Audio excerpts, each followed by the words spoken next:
برکۃ الفاتحہ۔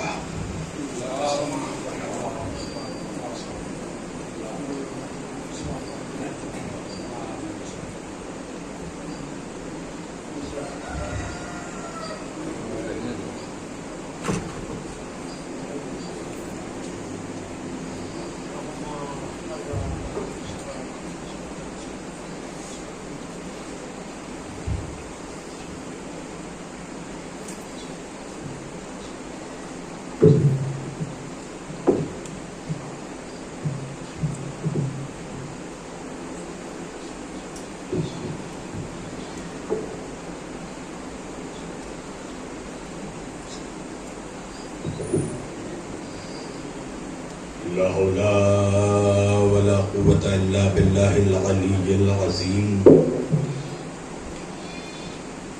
أعوذ بالله السميع العليم من الشيطان اللعين الرجيم۔ بسم الله الرحمن الرحيم۔ الحمد لله رب العالمين۔ الحمد لله الذي هدانا لهذا وما كنا لنهتدي لولا أن هدانا الله۔ لقد جاءت رسل ربنا بالحق۔ الصلاة والسلام والتحية والإكرام على سيد الأنبياء والمرسلين خاتم النبيين طه وياسين شفیع المذنبین امام الحرمین والقبلتین وسیلتنا فی الدارین صاحب قابا و قوسین جد الحسن والحسین محبوب رب المشرقین و رب المغربین مولانا و مولا الثقلین سیدنا و نبینا و شفیعنا و طبیبنا و حبیبنا و کریمنا و امامنا و ملجانا و مغیثنا و اولنا و اوسطنا و آخرنا و کلنا حضور جناب ابو القاسم احمد مجتبی محمد مصطفیٰ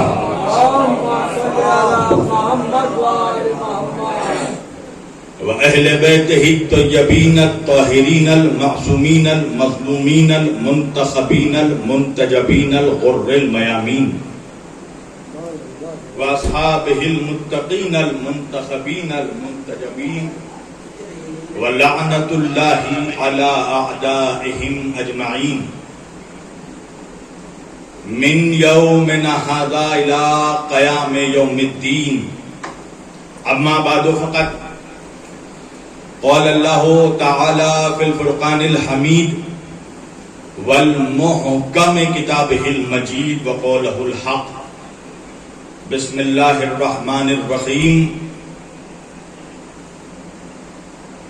يسبح لله ما في السماوات وما في الأرض الملك القدوس العزيز الحكيم۔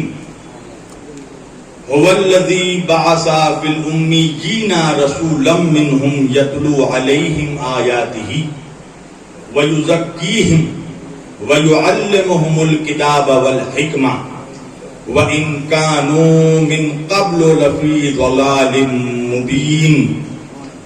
صدق الله المولانا العلي العظيم وبلغنا رسوله النبي الأمين الكريم وَنَحْنُ عَلَى ذَلِكَ لَمِنَ الشَّاهِدِينَ وَالشَّاكِرِينَ وَالْحَمْدُ لِلَّهِ رَبِّ الْعَالَمِينَ۔ ایک بار دیگر درود پڑھے سب مل کر محمد و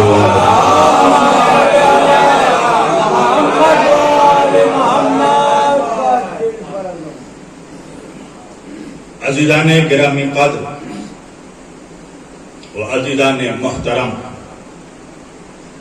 و برادران ملت اسلامیہ، بندگان توحید و عاشقان رسول و آل رسول، گدایان دربار بطور، مولا آپ سبوں کے جذبہ ایمانی کو زندہ و سلامت رکھے۔ سن 2024 میں آج سرزمین کانپور کے اس گوالٹولی مقبرے کے نزدیک ہمارے محترم برادر عزیز جناب ایمن صاحب کے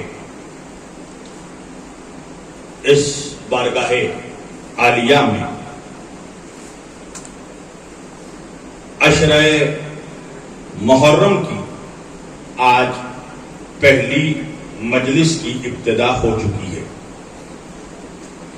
اور بحمدللہ اور بفضل اللہ یہ تصدق ہے اہل بیت اطہار علیہم السلام کا۔ اللہ کا شکر ہے، اور بالخصوص بی بی جناب سیدۃ النساء العالمین، خیر النساء العالمین، خیر البریہ والقیامہ، مریم الکبریٰ، ام السادات، صدیقہ طاہرہ، صدیقۃ الکبریٰ، انسیہ حورہ، بنت رسول اللہ، زوجت امیر المؤمنین جناب سیدہ فاطمۃ الزہرا سلام اللہ علیہا،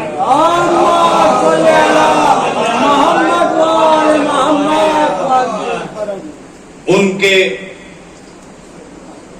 نالین پاک کا تصدق ہے کہ میں اس عزاخانے میں اور اس عشرہ محرم میں پہلی مرتبہ آپ لوگوں سے عشرہ مجالس سے خطاب کر رہا ہوں، اور انشاءاللہ مسلسل 9 محرم الحرام تک ہماری گفتگو جاری و ساری رہے گی، اور روزانہ ہم اس عزاخانے میں جس موضوع کے تحت خطاب کریں گے اور انشاءاللہ آپ لوگوں کے درمیان معروضات پیش کیے جائیں گے، تو اس عشرہ مجالس کا عنوان گفتگو علم اور حکمت ہوگا، اور انشاءاللہ 9 روز تک ہم اس عزاخانے سے یہ کوشش کریں گے کہ پورے عالم اسلام کو، بلکہ پوری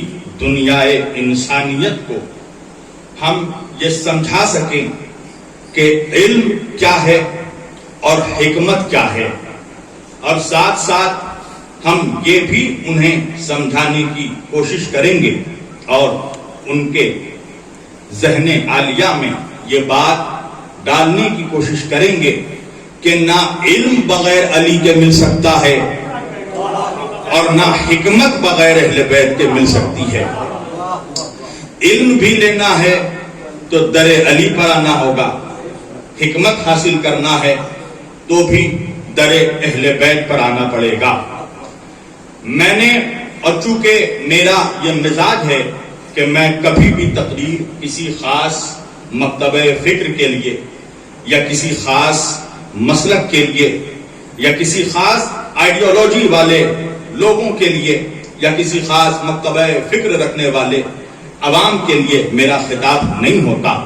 میری تقریر ہمیشہ بلا تفریق ملل و اقوام و ادیان و تحریکات ہوتی ہے، تمام عالم اسلام سے اور تمام عالم انسانیت سے میرا خطاب ہے، اس لیے کہ ہم اس رسول کے ماننے والے ہیں جو کسی ایک قوم کے لیے جس کا دائرہ منحصر نہیں تھا، بلکہ وہ نبی تھا کہ جسے بھیج کر خدا نے فرمایا وَمَا أَرْسَلْنَاكَ إِلَّا رَحْمَةً لِلْعَالَمِينَ، یعنی اہل بیت کا میسج، اللہ کے رسول کا میسج اور خدا کا میسج یہ عالمی میسج ہے، یہ عالمی پیغام ہے پوری دنیا کے لیے۔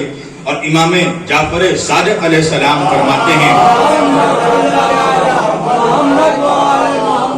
امام اپنے چاہنے والوں کے لیے فرماتے ہیں کہ تم دنیا والوں کو صرف ہمارا پیغام پہنچا دو، ہمارے پیغام میں اتنی تاثیر ہے کہ کائنات ہمارے طرف کھینچتی چلی آئے گی.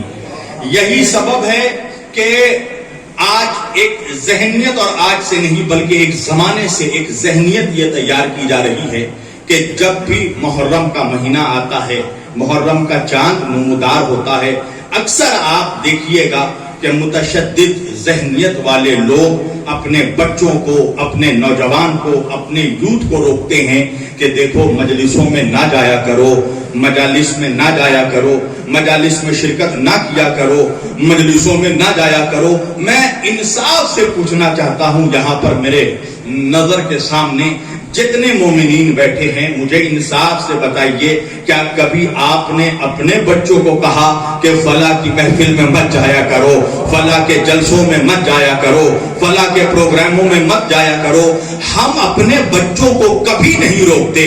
کسی عزادار نے آج تک اپنے بچوں کو نہیں روکا، اپنے جوانوں کو نہیں روکا کہ فلاں کے اجتماع میں مت جانا، فلاں کے جلسے میں مت جانا، فلاں کی محفل میں مت جانا.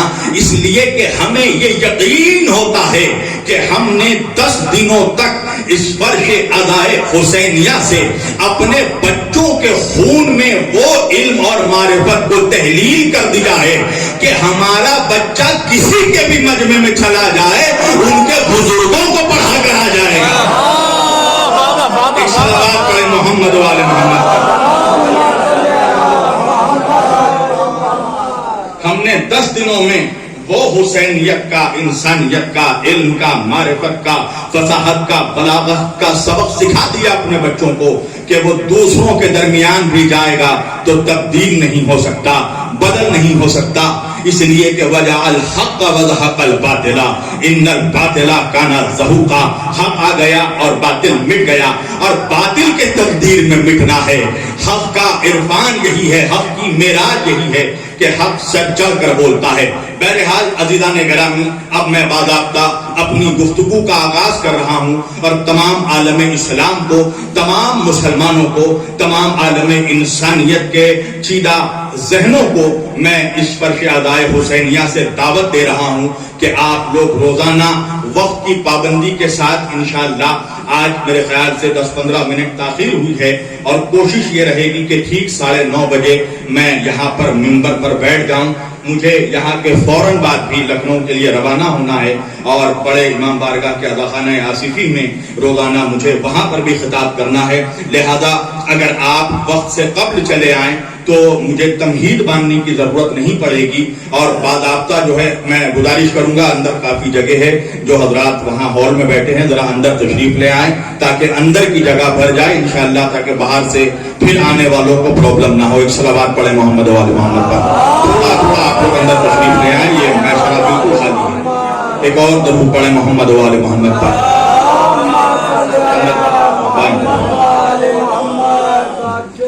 عزیزان گرامی، ہم نے اس عشرہ محرم کے لیے قرآن مجید کی جس آیت کریمہ کی تلاوت کا شرف حاصل کیا اور سرنامہ کلام میں جسے موضوع گفتگو قرار دیا، پروردگار عالم اپنی مقدس کتاب قرآن مجید فرقان حمید میں ارشاد فرماتا ہے.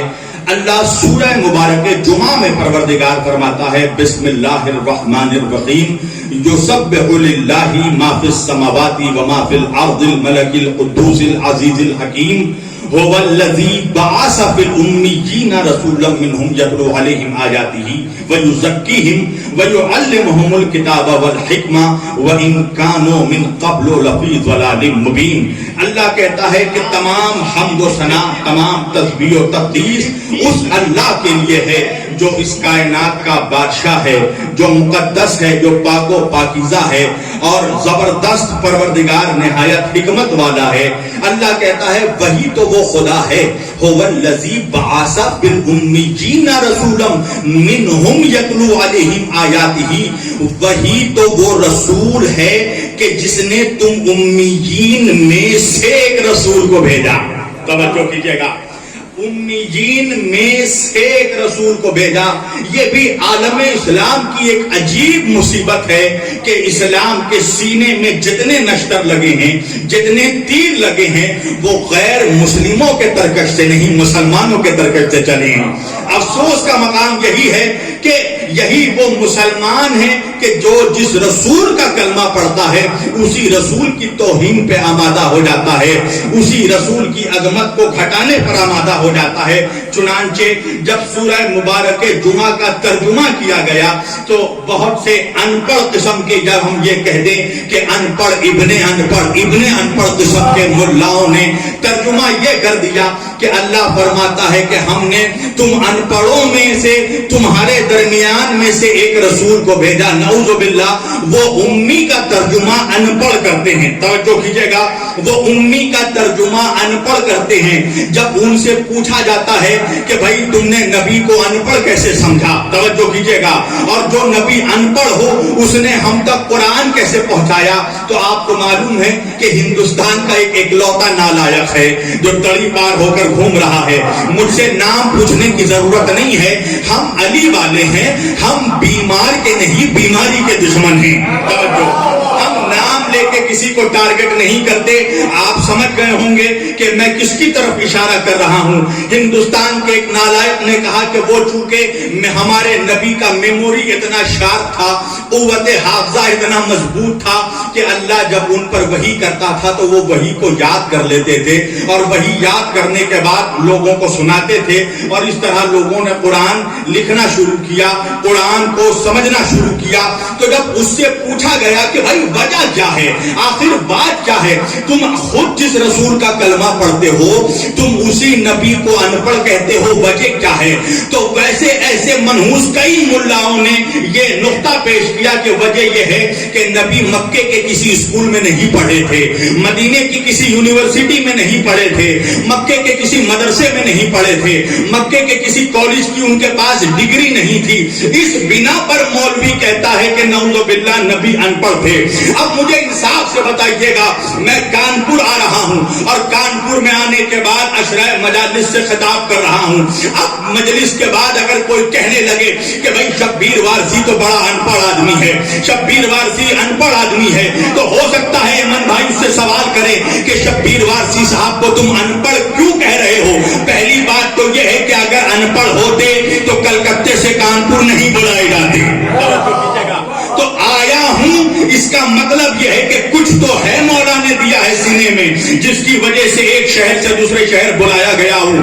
تو ایمن بھائی کہنے لگے بھائی تم کس بنا پر ان کو ان پڑھ کہہ رہے ہو؟ کہا وجہ یہ ہے کہ ہم نے پورے کانپور کا دورہ کیا ہے، ہر اسکول میں جا کے معلوم کیا ہے، ہر کالج میں جا کے پتا کیا ہے، ہر یونیورسٹی میں جا کے ہم نے معلوم کیا شبیر وارسی نہ تو کانپور کے کسی اسکول میں پڑھے ہیں، نہ کالج کی ڈگری حاصل کی ہے، نہ کانپور کے کسی یونیورسٹی سے ان کو سند حاصل ہے، اس بنا پر وہ ان پڑھ ہیں۔ تو ایمن بھائی کہنے لگے مجھے ان پڑھ تو تم نظر آ رہے ہو۔ کہا وجہ کیا ہے؟ کہا اگر شبیر وارسی کا علم تلاش کرنا ہے تو کانپور کے اسکولوں میں مت جاؤ، کانپور کی کالجز میں مت جاؤ، کانپور کی یونیورسٹیز میں نہ جاؤ، وہاں جاؤ جہاں سے شبیر وارسی آئے ہیں، اللہ جانے مرمہ کہاں ہے۔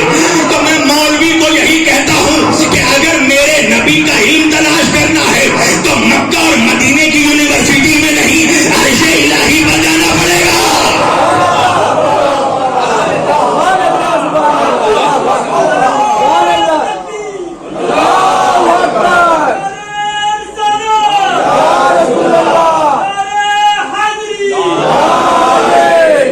اتنی ہی بلند آواز سے صلوات پڑھے آپ نے جو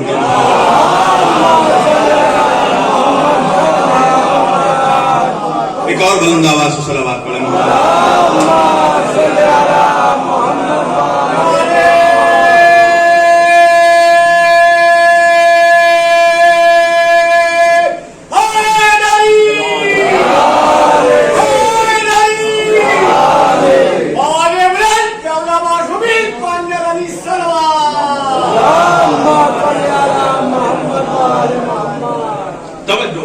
اب اگر آیت کی ہم گہرائی کو سمجھنے جائیں تو اللہ کہہ رہا ہے فل امیین، تم امیین میں ایک رسول ہم نے بھیجا، تم ان پڑھوں میں ایک رسول ہم نے بھیجا۔ مثلا جیسے کوئلے کی کان سے ہیرا برآمد ہوتا ہے، مگر ہیرے کی پہچان یہ ہے کہ وہ کوئلے کی کان میں رہنے کے باوجود بھی ہیرا ہوتا ہے، چمکتا رہتا ہے۔ اللہ کہہ رہا هو الذی بعث فی الامیین رسولا منہم یتلو. اب یہی آیت بتا رہی ہے آگے چل کے ہوتا کیا ہے کہ مسلمان آدھی آیت پڑھ کر فیصلہ کر لیتا ہے اور آدھی بات سننے کے بعد فیصلہ کرنے والا ہمیشہ غلط راستے پہ نکل جاتا ہے. بھائی مثلا ایک نوجوان مجھ سے کہنے لگا مولانا میں تو نماز کے قریب نہیں جاتا. میں نے کہا کس خوشی میں نہیں جاتا میری جان, کیا ہو گیا؟ کہا اللہ قرآن میں خود کہہ رہا ہے لا تقربوا الصلاۃ, نماز کے قریب مت جاؤ. میں نے کہا ذرا مجھے بھی قرآن کھول کر آیت دکھانا. اب جب اس نے مجھے قرآن کھول کر آیت دکھائی تو میں نے کہا منحوس تو نے آدھی آیت پڑھی ہے, آگے بھی تو پڑھ. اللہ کہہ رہا لا تقربوا الصلاۃ, نماز کے قریب مت جاؤ. کب؟ انتم سکارا, جب تم نشے کی حالت میں ہو. تو جب تک پوری آیت نہیں پڑھی جائے گی مفہوم سمجھ میں نہیں آ سکتا. اب اللہ قرآن میں اسی آیت میں کہہ رہا ہے آگے بڑھ کر, ایک طرف کہہ رہا فی الامیین, تم امیین میں ایک رسول کو ہم نے بھیجا. اب اس رسول کا کام کیا ہے؟ اللہ کہہ رہا ہے یتلو علیہم آیاتہ, وہ تمہیں میری آیتوں کی تلاوت کر کے سناتا ہے. وَيُعَلِّمُهُمُ الْكِتَابَ وَالْحِکْمَةَ, اور وہ رسول تمہیں علم کتاب اور حکمت کی تعلیم دیتا ہے. وَيُزَكِّيهِمْ, اس کا کام یہ ہے کہ وہ تمہارے نفسوں کو پاک کرے. وَيُزَكِّيهِمْ, تمہارے نفسوں کو پاک کرے. اور بے شک اس سے پہلے اس سے پہلے تم ایک کھلی ہوئی گمراہی میں تھے, اس رسول نے تمہارے نفسوں کو پاک کر کے تمہیں ہدایت کی طرف دعوت دی. اب اللہ قرآن میں آغاز میں یتلو علیہم آیاتہ, وہ تمہیں میری آیتوں کی تلاوت کر کے سناتا ہے.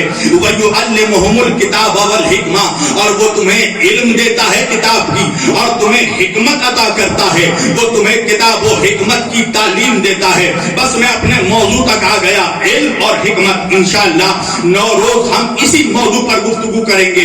علم کیا ہے, حکمت کیا ہے؟ توجہ کیجئے گا عزیزان گرامی. دیکھیں علم اس چیز کو کہتے ہیں, کسی شے کے بارے میں معرفت حاصل کرنا, کسی شے کو پہچاننا, کسی شے کے بارے میں جاننے کو, یہ آسان ترجمہ کر رہا ہوں میں, کسی شے کے بارے میں جاننے کو ہم علم کہتے ہیں. اور یاد رکھیے گا کہ معرفت بغیر علم کے نہیں آ سکتا.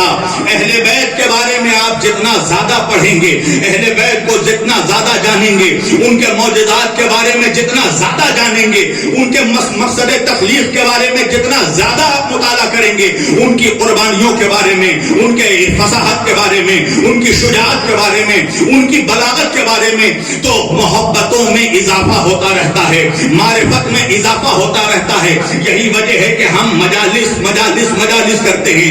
ہمارے گھر میں کوئی پیدا ہو تب بھی مجلس, ہمارے گھر پر کوئی مر جائے تب بھی مجلس. یہ مجلس نہیں ہے, یہ اہل بیت کے عرفان کا ذریعہ ہے. توجہ کیجیے گا, یہی وجہ ہے کہ لوگ سمجھنے سے قاصر ہیں کہ آخر کیا بات ہے کہ فرش ادا پر بیٹھنے والا کوئی نوجوان کبھی دنیاوی ملاؤں سے امپریس نہیں ہوتا, کبھی نہ یہاں جاتا ہے نہ وہاں جاتا ہے.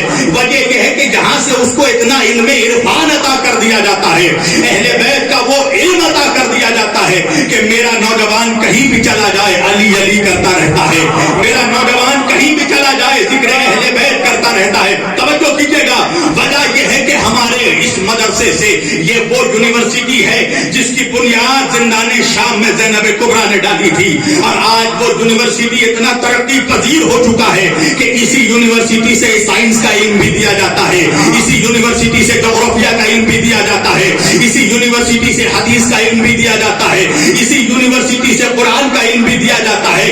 بھائی کوئی آسان بات نہیں ہے.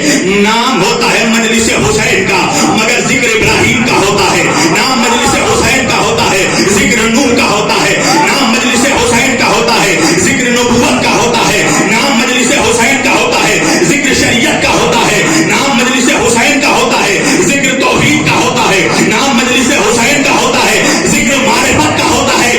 اس کا مطلب یہ ہے کہ فرش ادا آج بھی گواہی دے رہا ہے کہ صرف کربلا میں نہیں, آج تک اگر کوئی شریعت کی محافظت کر رہا ہے,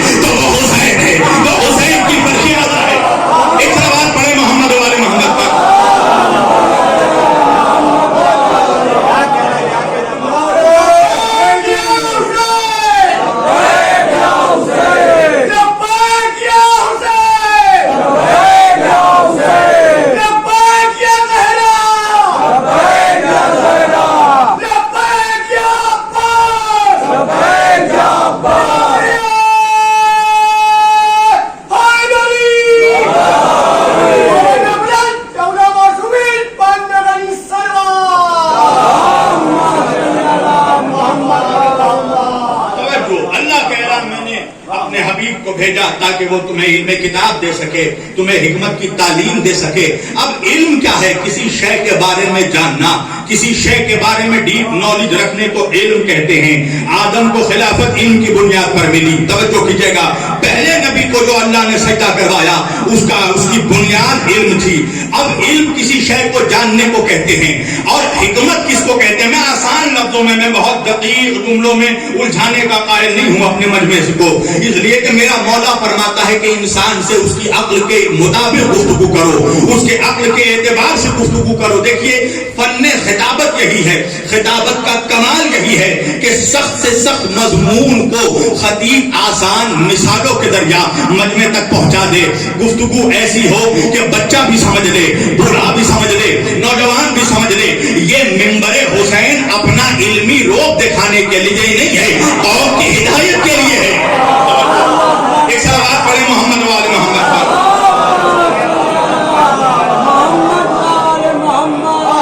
مقصد مجلس یہی ہے کہ اگر اس دروازے کے باہر کوئی ہور ہے تو چلا آئے, اور ہرملا ہے تو چلا جائے. ایک صلوات پڑھیں محمد وآل محمد پر. تو کسی شے کے جاننے کو علم کہتے ہیں, کسی چیز کے جاننے کو علم کہتے ہیں. حکمت کس کو کہتے ہیں؟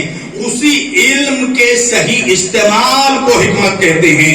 اسی علم کو کس جگہ پر پراپر طریقے سے, پوزیٹیو طریقے سے یوز کیسے کیا جائے, اس کو علم کہتے ہیں. مثلا روایتیں بہت ساری ہیں, بہت سے خطیب آتے ہیں, بہت ساری روایتیں کتابوں میں پڑھ رکھی ہیں, مگر ہر روایت منبر سے بیان نہیں کی جا سکتی. یہی حکمت ہے کہ خطیب کو ڈیسائیڈ کرنا ہوتا ہے کہ کون سی روایت منبر سے پڑھنا ہے اور کون سی روایت سے درگزر کرنا ہے. اس کو حکمت کہتے ہیں, یعنی علم کا پراپر امپلیمنٹیشن کہاں پر ہو سکے اس شے کو حکمت کہتے ہیں. میں ایک نارمل سی مثال کے ذریعہ آپ کو سمجھانا چاہتا ہوں کہ علم میں اور حکمت میں کیا فرق ہے. توجہ کیجیے گا عزیزان گرامی. ایک بادشاہ تھا, اس نے خواب میں دیکھا کہ اس کے دانت دھیرے دھیرے کر ایک ایک دانت ٹوٹ رہے ہیں. اس نے ایک نوجوان ملا کو, مولوی کو بلایا اور بلا کر اپنے خواب کو بیان کیا. اس نے کہا میں نے خواب دیکھا ہے کہ میرے دانت ایک ایک کر کے گر رہے ہیں, ٹوٹ رہے ہیں, میرے خواب کی تعبیر کیا ہے؟ اب اس نوجوان نے اپنے علم کی بنیاد پر خواب کی تعبیر بادشاہ سے یہ بیان کی کہ بادشاہ تیرے گھر کے ایک ایک لوگ تیرے سامنے مریں گے, تو اپنے گھر کے ایک ایک فرد کا جنازہ اپنی آنکھوں سے دیکھے گا, ایک ایک شخص کو اپنی آنکھوں سے مرتا ہوا دیکھے گا. بادشاہ کو اتنا غیظ آیا, اتنا غصہ آیا کہ اس نے کہا کہ مولوی کو فوراً زندان لے جایا جائے, اس کو کوڑے مارے جائے. اس نے مولوی کو قید کروا دیا. حالانکہ اس نوجوان نے ایک غلط تعبیر نہیں بیان کی تھی, اس نے اپنے علم کی بنیاد پر صحیح تعبیر بیان کی, مگر بادشاہ کو غصہ آ گیا, اسے قید کروا دیا. اب اسی خواب کو اس بادشاہ نے ایک بزرگ عالم دین کے سامنے بیان کیا اور بیان کر کے کہا کہ دیکھو میں نے خواب میں دیکھا ہے کہ میرے سارے دانت ایک ایک کر کے گر رہے ہیں, اس کی تعبیر کیا ہے؟ تو بزرگ نے کہا کہ مبارک ہو, اپنے خاندان میں سب سے لمبی عمر آپ نے پائی ہے. اللہ جانے آپ مجمع کہا ہے. بھائی دونوں نے بات صحیح کہی, مگر ایک نے صرف علم کا سہارا لیا اور دوسرے نے علم کے ساتھ حکمت کا بھی سہارا لیا. ایک صلوات پڑھیں محمد وآل محمد.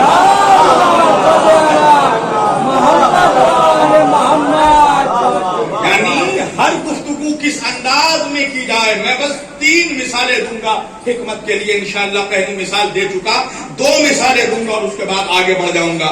آپ نے بڑا ایک مشہور و معروف واقعہ سنا ہے حضرت بہلول دانا کا, کہ بھائی ایک روز حضرت ابو حنیفہ اپنے اس شاگردوں کے ساتھ بیٹھے تھے اور بیٹھ کر یوں ہی کہنے لگے کہ مجھے امام جعفر صادق علیہ السلام کی 3 باتیں مجھے سمجھ میں نہیں آتی. کیا باتیں؟ پہلی بات تو یہ ہے کہ امام صادق علیہ السلام فرماتے ہیں کہ اللہ کبھی دکھائی نہیں دے گا, خدا کو کوئی دیکھ نہیں سکتا. بھلا یہ کیسے ممکن ہے کہ جو شے موجود ہو, وجود رکھتی ہو, اور اسے کوئی دیکھ نہ سکے؟ دوسری بات وہ یہ کہتے ہیں کہ انسان خود مختار ہے, انسان کا اختیار, کنٹرول اس کے ہاتھوں میں ہے. اور میرا یہ ماننا ہے کہ جو کچھ اس کائنات میں ہوتا ہے وہ سب کچھ اللہ کی مرضی سے ہوتا ہے. یعنی کوئی کچھ بھی کرے اس میں اللہ کی رضا شامل ہوتی ہے. اور تیسری بات کہ وہ کہتے ہیں کہ روز محشر شیطان کو آگ میں جلایا جائے گا. تو بھائی شیطان خود آگ کی خلقت ہے, تو بھائی آگ کو کیسے جلا سکتی ہے؟ اب حکمت دیکھیے گا کس کو کہتے ہیں. اگر بہلول دانا چاہتے تو اسے علمی جواب بھی دے سکتے تھے, مگر بہلول دانا نے جواب نہیں دیا. زمین سے ایک اینٹا اٹھایا, ایک اینٹ اٹھائی اور اٹھا کر اس کے سر پر مارا. اب فیصلہ ہوا, قاضی کے پاس فیصلہ گیا, عدالت میں فیصلہ گیا. قاضی نے پوچھا کہ آخر بات کیا ہے, مقدمہ کس بات کا ہے؟ تو یہ کہنے لگے کہ بہلول دانا نے مجھے اینٹ سے میرے سر پر مارا ہے, مجھے چوٹ لگی ہے, مجھے درد محسوس ہو رہا ہے, اس نے مجھے اینٹ سے مارا ہے. ایک مرتبہ بہلول دانا نے کہا کہ بھائی یہ کیسے ہو سکتا ہے کہ میں تمہیں ماروں اور تمہیں چوٹ لگ جائے؟ کہا مجھے چوٹ لگی ہے, درد ہو رہا ہے. بہلول دانا نے کہا ذرا درد دکھاؤ تو صحیح. اب وہ کہنے لگے درد بھی کوئی دکھانے کی چیز ہے؟ تو اس نے کہا کہ خدا بھی کوئی دکھانے کی چیز ہے. جب درد دکھائی نہیں دیتا مگر اس کے وجود کا احساس ہے تو خدا کے وجود کو محسوس کیا جا سکتا ہے, اسے دیکھا نہیں جا سکتا. کیا کیسی بات کر رہے ہو, تم نے مجھے مٹی کے ڈھیلے سے مارا. کہا آپ ہی تو کہتے ہیں شیطان آگ سے بنا ہے, تو آگ کو کیسے نقصان کر سکتا ہے؟ تو جب آگ کو نقصان نہیں پہنچا سکتا تو مٹی کا ڈھیلا مٹی کا بشر کو کیسے نقصان؟ توجہ کیجیے گا, مٹی کے ڈھیلے نے مٹی کے بشر کو کیسے نقصان پہنچایا؟ کہا یہ سب گواہ ہیں کہ تم نے مجھے اینٹ سے مارا ہے. کہا آپ تو کہتے ہیں ہر کچھ اللہ کی مرضی سے ہوتا ہے, تو میں نے مارا نہیں ہے, یہ تو اللہ کی مرضی تھی. ایک صلوات پڑھیں محمد و آل محمد.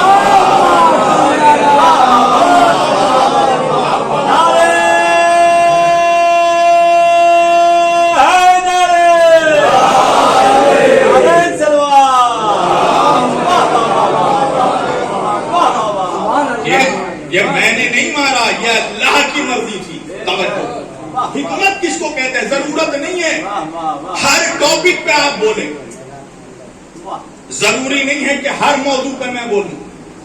اگر 10 لوگوں کے, کچھ لوگوں کو عادت ہوتی ہے کہ 10 کے بیچ میں بیٹھے ہیں تو ہر موضوع پہ بولیں گے. سیاست کے بارے میں شعور ہو نہ ہو بولیں گے ضرور, خطابت کے بارے میں شعور ہو نہ ہو بولیں گے ضرور, کسی ٹاپک کے بارے میں شعور ہو نہ ہو بولیں گے ضرور. اور ایسے ہی لوگ اکثر مجلسوں میں رسوا ہوتے ہیں. یہ کبھی کبھار خاموشی بھی جو ہے یہ بہت بڑی نعمت ہوتی ہے, ہزار بلاؤں کو ٹال دیتی ہے. ورنہ قرآن ایسے ہی نہیں کہتا کہ جب جاہل سوال کرے تو اسے جواب مت دینا, اسے سلام کرنا. توجہ کیجیے گا, اس لیے کہ گفتگو بھی اب اسٹیٹس دیکھ کر کرنی چاہیے. اگر ہر غیرہ اٹھ کر اگر چیلنج کرنے لگے خطیبوں کو, آئیے مناظرہ کیجیے, تو اس منحوس کے ساتھ بیٹھنا یہ خود اپنی توہین ہے. اس لیے کہ کلام کرنے سے پہلے سامنے والے کا اسٹیٹس دیکھنا بھی ضروری ہے کہ آیا اس کی حیثیت ہے کہ اس کلام کو سمجھ سکے. توجہ, تو بہت سی جگہوں میں اگر علم نہیں ہے تو کہا جاتا ہے کہ خاموش رہ جائیے, خاموشی آپ کی عزت بچائے گی مگر آپ کا بولنا آپ کو رسوا کر جائے گا. عزیزان گرامی, اس چیز کو کہتے ہیں حکمت. اگر علم ہے بھی تو بھی ضروری نہیں ہے کہ آپ بولیں. آپ دیکھیں کہ موقع کیسا ہے, آپ دیکھیں محل کیسا ہے. جس سبجیکٹ پر میں بولنے جا رہا ہوں آیا یہ اس کے لیے موقع و محل دستور ہے کہ نہیں, اس شے کو کہتے ہیں حکمت. مثلا آپ نے وہ بہت بڑا واقعہ آپ نے سن رکھا ہے, 1000 مرتبہ خطبہ بیان کرتے ہیں کہ امام حسن حسین علیہ السلام مسجد جا رہے تھے. ایک بزرگ صحابی وضو بنا رہا ہے, اس کے وضو میں غلطی ہو رہی ہے.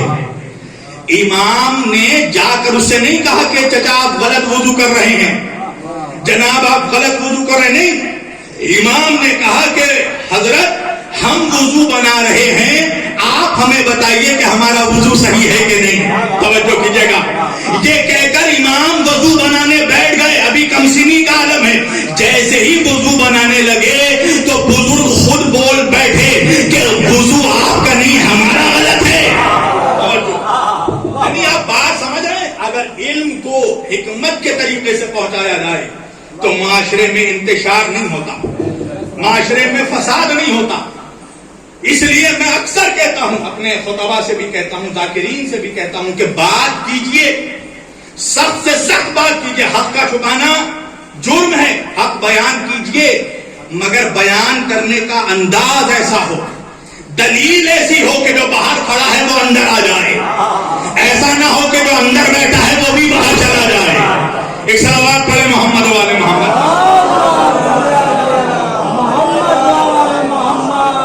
آپ کا طریقہ گفتگو ایسا ہو، آپ کا انداز کلام ایسا ہو کہ جو باہر میں بیٹھا ہوا انسان ہے وہ بھی دلچسپی لے کر آئے. یہ فرش اعضاء، یہ فرش ہدایت ہے، تا قیامت تک یہ فرش ہدایت ہے. اور آج تک لوگ اس فرش اعضاء پر ہدایت پا رہے ہیں. ترے حسین پہ آتے ہیں ہر مزاج کے لوگ. یہ اتحاد کا مرکز ہے آدمی. آج بھی دنیا کو کہیں سے ہدایت مل رہی ہے تو وہ یہی فرش اعضاء ہے. توجہ، اس لیے کہ یہاں سے علم تقسیم کیا جاتا ہے. آدم کو خلافت اللہ نے دی علم کی بنیاد پر، اور جب اللہ نے آدم کو علم عطا کیا تو فرشتوں کو حکم دیا کہ سب کے سب جھک جاؤ، سب کے سب سجدے میں چلے جاؤ. سارے فرشتے سجدے میں گر گئے الا ابلیس، سوائے شیطان کے جس نے تکبر کیا. اب ایک اہم نقطہ میں پیش کرنا چاہتا ہوں کہ مجھے قرآن میں آپ یہ نہیں دکھا سکتے کہ اللہ نے فرشتوں سے کہا ہو کہ تم نے سجدہ کیوں کیا. نہیں، اللہ نے شیطان سے پوچھا کہ تم نے سجدہ کیوں نہیں کیا. ارے نہیں پہنچا میرا مجمع. پتہ یہ چلا کہ اللہ پہلے اقرار کرنے والوں سے نہیں، انکار کرنے والوں سے پوچھتا ہے. تو مولوی صاحب اپنی فکر کیجئے، عزاداروں سے قیامت میں نہیں پوچھا جائے گا تم نے عزاداری کیوں کی، مفتی سے پوچھا جائے گا تم نے فتویٰ کیوں دیا.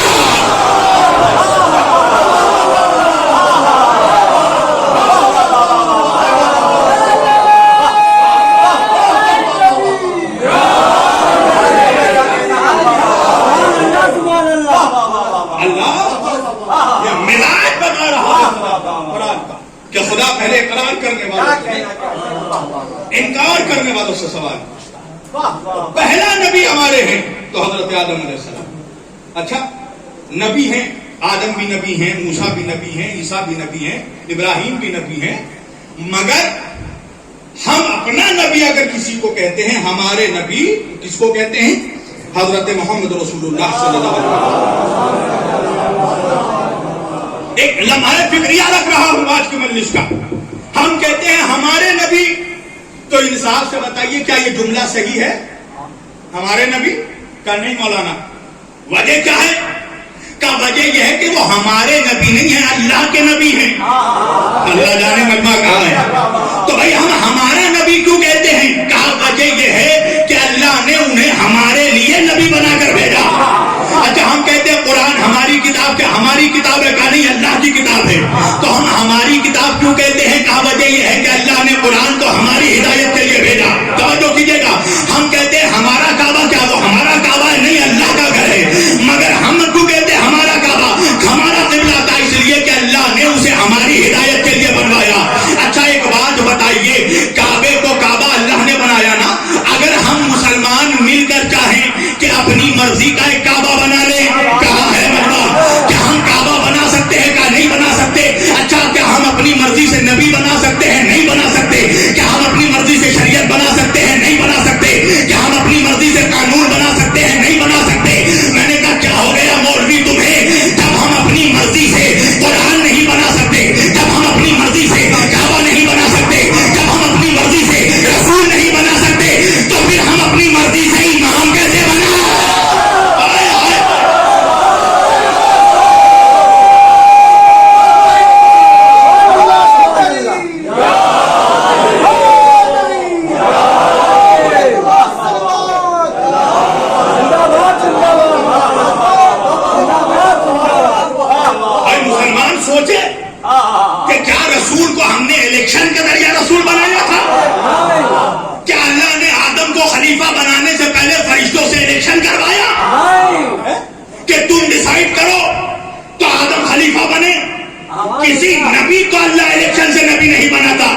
رشید بنانے کا اختیار اللہ نے زمانے والوں کو نہیں دیا.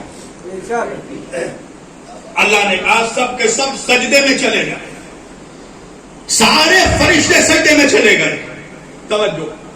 اچھا مگر جب اللہ خلیفہ بنا رہا تھا ایک سوال تو کیا تھا فرشتوں نے کہ پروردگار اسے خلیفہ بنا رہا ہے جو زمانے میں جا کر فساد کرے گا. ایک بات تو سمجھ میں آ گئی کہ خلیفہ کا تعلق فساد سے نہیں ہوتا. توجہ کیجیے گا, اسے خلیفہ بنا رہا ہے جو زمین پر جا کر فساد برپا کرے گا, جو جھگڑے کرے گا. پروردگار اگر خلیفہ بنانا ہی تھا تو ہم میں سے کسی کو خلیفہ بنا دیتا, اس لیے کہ ہم تیری تسبیح کرتے ہیں, ہم تیری تسبیح پڑھتے ہیں. پتہ یہ چلا کہ تسبیح کا خلافت سے کوئی تعلق تو ہے, جس کی بنا پر فرشتے خدا سے کہہ رہے ہیں تیری تسبیح ہم کرتے ہیں, تو ہم زیادہ مستحق ہیں کہ تو ہمیں خلیفہ بنا. توجہ کیجیے گا. اچھا تسبیح کیا ہے؟ جو چیز اللہ کو زیبا ہے اس کا اقرار کرنا, اور جو شے اللہ کو نازیبا ہے اس کا انکار کرنا. تو جا کر قرآن پڑھنا, اللہ کو کائنات میں کوئی شے جو سب سے زیادہ نازیبا ہے وہ ہے بت پرستی. اللہ جانے آپ کہاں ہیں.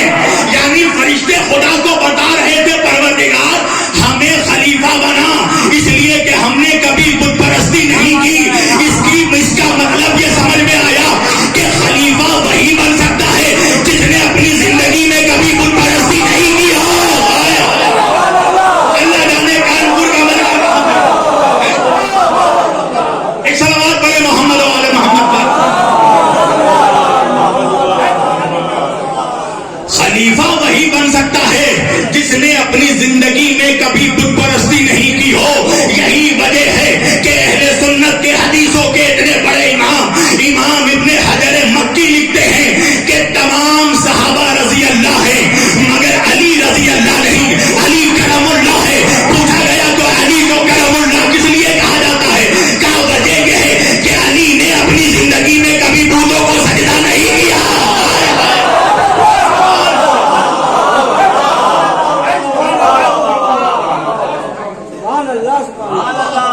ایک صلوات پڑھے محمد و آل محمد.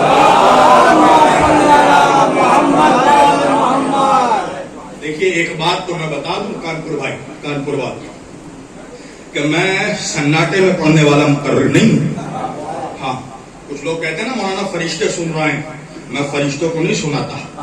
فرشتہ مجھ سے زیادہ علی کی معرفت رکھتا ہے. میں انسانوں کو سنانے آیا ہوں اور مجھے پتا چلنا چاہیے کہ میں جو سن رہا ہوں وہ آپ موصول کر رہے ہیں. ہاں بالکل ایسا لگنا چاہیے کہ میں مردوں کے بیچ نہیں مردوں کے بیچ پڑھ رہا ہوں. ایک صلوات پڑھے محمد و آل محمد پر.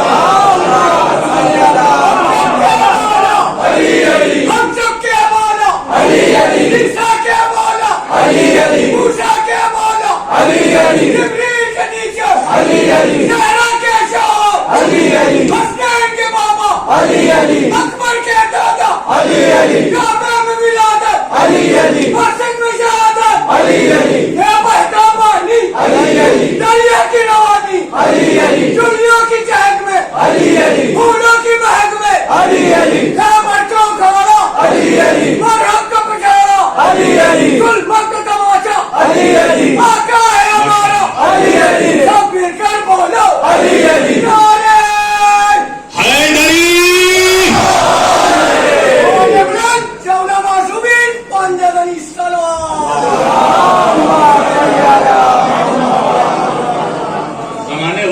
پتا چلنا چاہیے کہ کہیں علی والے بیٹھے, کہیں علی والے غلط بنے.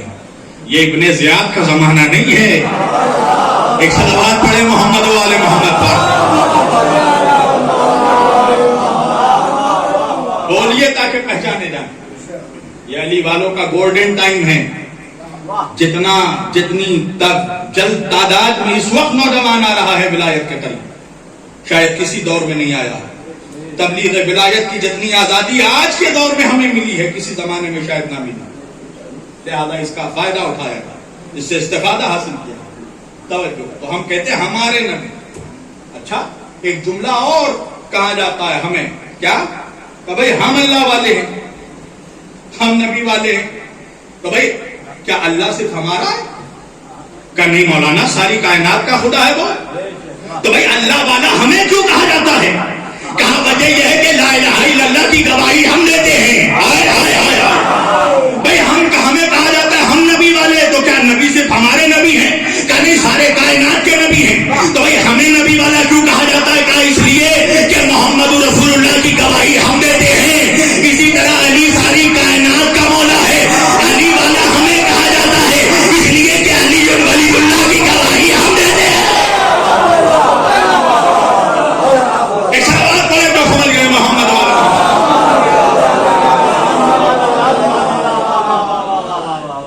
ہمیں کہا جاتا ہے، ہمیں نبی والا کہا جاتا ہے اس لیے کہ ہم محمد رسول اللہ کا کلمہ پڑھتے ہیں صلی اللہ علیہ وسلم. بھائی اس کے کیا معنی ہیں؟ اگر ہم محمد رسول اللہ کے کلمہ پڑھتے ہیں تو اس کا کیا مطلب ہے؟ کیا آدم کو نبی نہیں مانتے؟ موسیٰ کو نبی نہیں مانتے؟ عیسیٰ کو نبی نہیں مانتے؟ ابراہیم کو نبی نہیں مانتے؟ کہا نہیں سب کو مانتے ہیں. کہا مگر کلمہ تو آپ محمد رسول اللہ کا پڑھتے ہیں، کلمہ آپ آدم کا نہیں پڑھتے تو آدم کو کیسے مانتے ہیں؟ کلمہ آپ ابراہیم خلیل اللہ کا نہیں پڑھتے تو ان کو کیسے مانتے ہیں؟ کلمہ آپ موسیٰ کلیم اللہ کا نہیں پڑھتے تو ان کو کیسے مانتے ہیں؟ کلمہ آپ عیسیٰ روح اللہ کو کا نہیں پڑھتے تو ان کو کیسے مانتے ہیں؟ میں نے کہا محمد رسول اللہ کا کلمہ پڑھنا ہی تمام نبیوں کی نبوتوں کا اقرار کرنا ہے. ارے نہیں پہنچے آپ. آخری نبی کو مان لینے کا مطلب ہے پہلے جتنے نبی گزر گئے ہیں ہم سب کو مانتے ہیں. اس کا مطلب یہ ہے کہ اگر کسی کو آدم سے لے کر عیسیٰ تک کی نبوتوں کا انکار کرنا ہے تو ایک ایک کا نام لے کے انکار کرنے کی ضرورت نہیں ہے. جس نے آخری نبی کی نبوت کا انکار کیا اس نے پہلے کے تمام نبیوں کا انکار کر دیا. اب وجہ سمجھ میں آئی کہ آج کے دور میں مولوی علی پہ بحث نہیں کرتا، حسن پہ بحث نہیں کرتا، حسین پہ بحث نہیں کرتا. ایک ہی گھوڑ پہ جاتا ہے مولوی کہ ابھی امام مہدی پیدا نہیں ہوئے. اس کی وجہ یہ ہے کہ مولوی جانتا ہے اگر آخری کو مان لیا تو 11 کو بھی مان لے گا.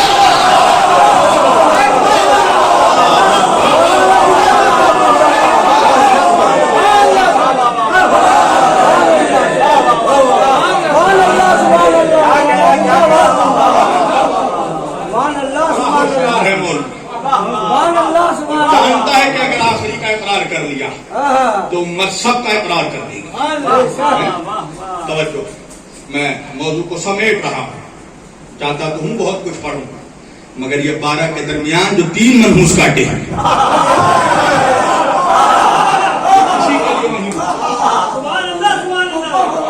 انشاءاللہ کل مزید گفتگو آگے بڑھائی جائے اور انشاءاللہ پورے میں آپ لوگوں سے گزارش کرتا ہوں کہ وقت کے ساتھ تشریف لائیں. ابھی تو ابتدائی خیر ہوتا ہے کیا آگے آگے دیکھ ہوتا ہے. تو بہت بم برسانی ہے.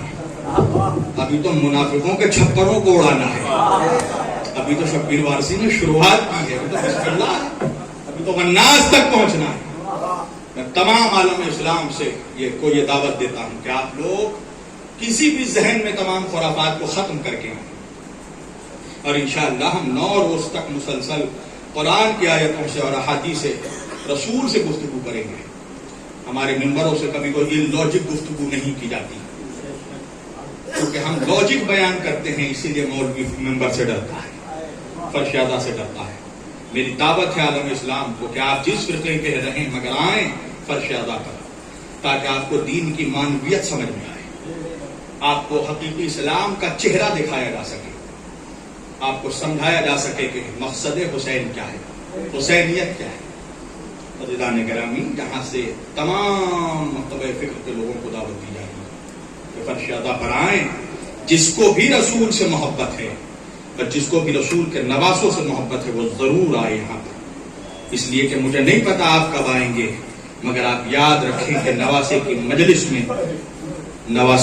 مجلس میں نانا ضرور تشریف لاتا ہے، اہل بیت کی سواری ضرور آتی ہے. عزیزان گرامی، ہم قسم خدا کی اپنے قسمتوں پر ناز کرو کہ خدا نے تمہیں فرش آزاد کیا، جہاں سے تم علم بھی سمجھ سکتے ہو، حکمت بھی سمجھ سکتے ہو. ہاں، آج عشرہ محرم کی پہلی تقریر کا آغاز ہو گیا. آج محرم کا پہلا دن ہے. میں جب آیا یہاں پر تو بہت تب سے لے کر آج تک مسلسل ایمن بھائی، ان کے گھر کے تمام افراد، ان کے دوست و احباب، ہمارے بھائی سب ہماری پذیرائی میں لگے ہوئے ہیں۔ اس کے باوجود جب میری والدہ کا فون آیا مجھے تو میری ماں مجھ سے کہنے لگی بیٹا تم ٹھیک تو ہو؟ بیٹا تم ناشتہ تو ٹھیک ٹائم پر تو نے کیا؟ تو نے کچھ کھایا کہ نہیں کھایا؟ تو صحیح جگہ پہ ہے کہ نہیں؟ کیوں؟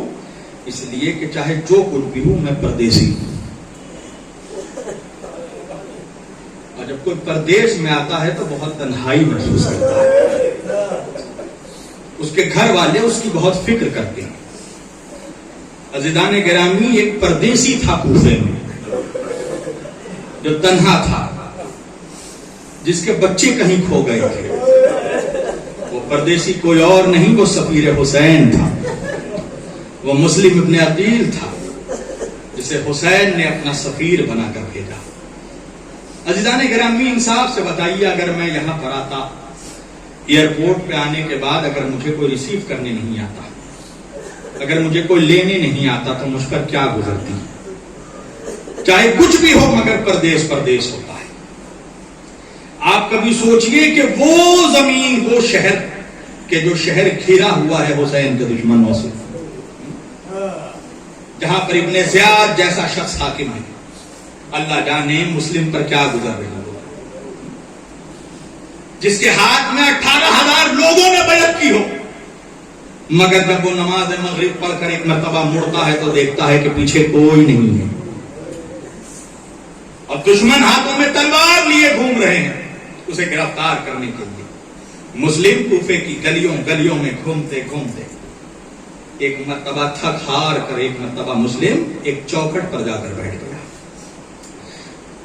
اس گھر کا دروازہ کھلا، ایک بی بی دعا نام کی ایک عورت باہر آئی، اس نے آ کر کہا کہ بھائی تو کون ہے؟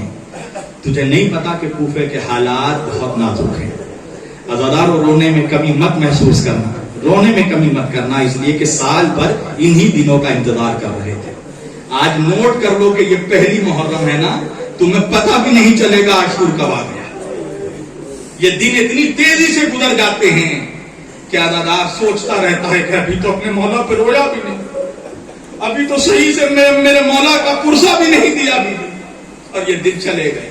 عزاداروں، مسلم سے اس بی بی نے پوچھا کہ کون ہے تجھے نہیں پتا کوفے کے حالات کتنے خراب ہیں، جا رات ہو گئی ہے اپنے گھر جا۔ تو وہ کہنے لگا کہ مجھے ذرا ایک پیالہ پانی پلا، مجھے پیاس لگی ہے۔ وہ بی بی گئی اور ایک پیالے میں پانی لے کر آئی، اب پانی دینے کے بعد دروازے کو بند کر لیا۔ کچھ دیر کے بعد جب دروازہ کھولا تو کیا دیکھا؟ وہ شخص وہیں بیٹھا ہے۔ اس بی بی نے پوچھا کہ بھائی تو کون ہے؟ تو اب تک گیا نہیں؟ ایک مرتبہ مسلم نے کہا کہ میں کہاں جاؤں، میں اس شہر میں پردیسی ہوں۔ وہ بی بی کہنے لگی آپ کون ہیں؟ کہا میں حسین کا سفیر ہوں، انا مسلم ابن عقیل، میں مسلم ابن عقیل ہوں، میرا کوفے میں کوئی گھر نہیں ہے۔ ہاں دادارو، بی بی مولا کی چاہنے والی تھی۔ ایک مرتبہ کہنے لگی وائے ہو میری قسمت پر، میری دیوڑی پر سفیر حسین بیٹھا ہے، اندر تشریف لائیں۔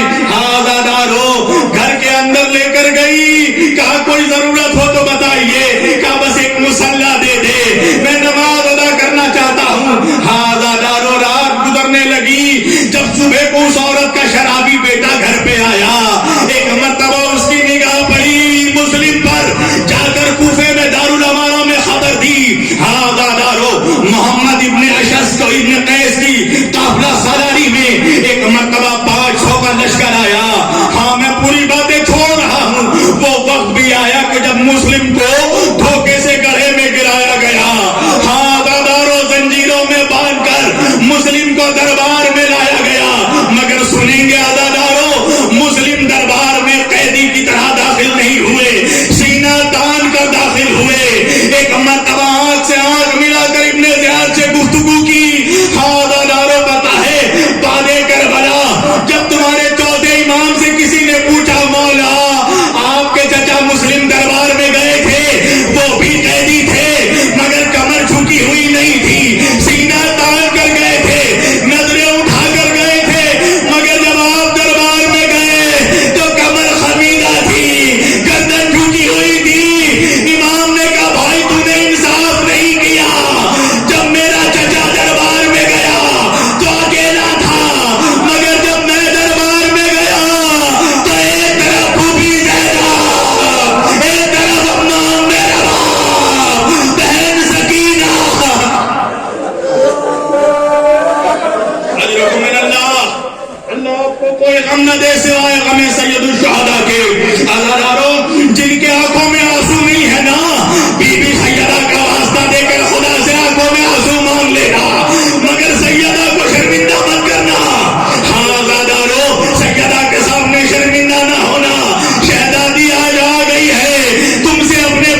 مسلم نے سلام نہیں کیا. کسی نے کہا امیر کو سلام نہیں کرتے. مسلم نے کہا میرا حسین کے سوا کوئی امیر نہیں ہے. ہاں دادارو وہ وقت بھی آیا, دارالامانہ کے چھپر لے جایا گیا. ابھی جلاد مسلم کا سر اڑانے والا ہے. ایک مرتبہ مسلم نے کربلا کا رخ کیا, سلام کیا, السلام علیکم یا ابا عبداللہ.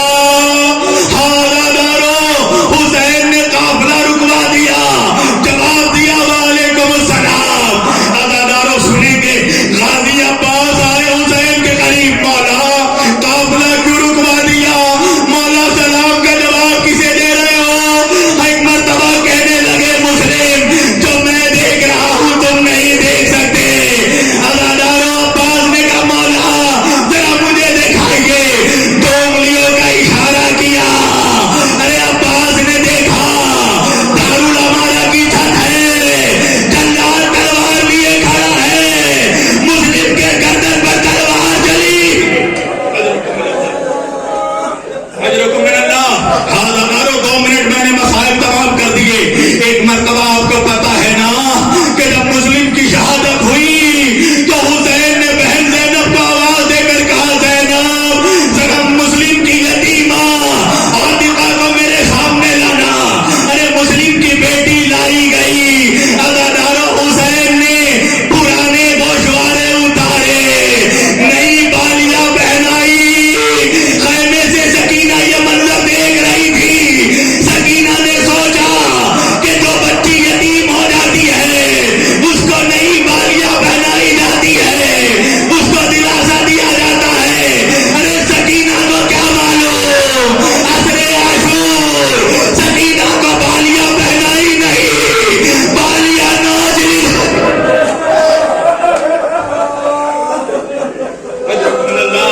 اللہ پروردگار آپ کو آپ کے ناسوؤں پر رحمت نازل کرے.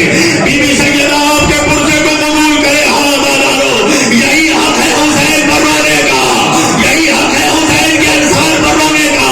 بس مجلس تمام ہو گئی. ایک مرتبہ جلاد نے سر کو کاٹا.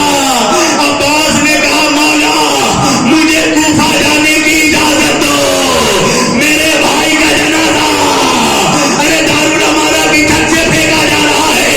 حسین نے کہا عباس ذرا ٹھہرو, دارالامانہ کے نزدیک نیچے زمین کی طرف دیکھو. دادارو اب جو مسلم نے دیکھا تو کیا دیکھا؟ ارے حسین کی ماں فاطمہ زہرا چادر پھیلائے, آجا میرے مسلم.